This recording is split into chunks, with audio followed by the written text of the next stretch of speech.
Hi, so today we have Dr. Neil Fleshner, a urologist from the Princess Margaret Cancer Center in Toronto, to talk about my concern as it relates to prostate cancer. Hi, I'm Neil. Nice to meet you. Doctor, I'm worried about prostate cancer because my grandfather passed away from prostate cancer. My father was recently diagnosed with prostate cancer. My brother was also recently diagnosed with prostate cancer. Can you tell me about the risk of me developing prostate cancer? Yeah, I mean, unfortunately, it's probably quite significant. And the reason for that is simple. First of all, prostate cancer is a common disease. About 1 in 7 Canadian men are diagnosed with it in their lifetime. And then you have to layer on the additional risk factors that you have. Strong family history, as well as the fact that you have African ancestry. So those are 2 additional risk factors. I would think your lifetime risk is probably 50% or maybe even higher. I hear about a PSA test. Can you tell me a little bit about this PSA test? What's a PSA test? Yeah, PSA, it stands for prostate-specific antigen. It's a chemical that we just measure in the blood, a simple blood test, and it can be elevated in men with prostate cancer. And it's, again, a simple test to do, and it's generally recommended that high-risk individuals like yourself would get it once a year starting at about age 40. That sounds great, but I'm worried about my other family members. What can they do to take necessary precaution? We've learned a lot in the last 10 to 15 years about the role of genetics in prostate cancer risk. By genetics, I'm talking about the genes that you were born with, passed down by either your mother or your father.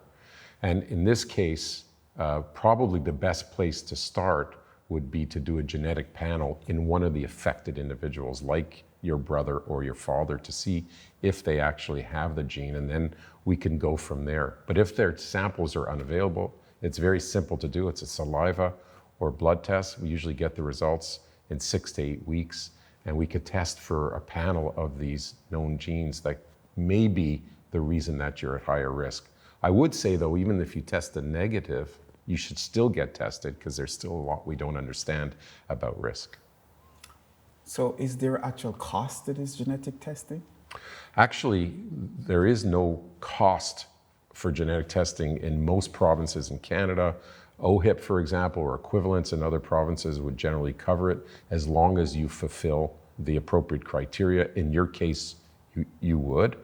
Another common question I get is there any jeopardy? In other words, can there be any downside to knowing you have a risk? And fortunately, we have something in Canada called the Genetic Non-Discrimination Act. So if you are found to have one of these genes, you can't be, for example, given a higher insurance rate compared to somebody who doesn't have it, or you can't be denied an opportunity, for example, to adopt a child. So you can't be discriminated against based on your genetic risk in Canada.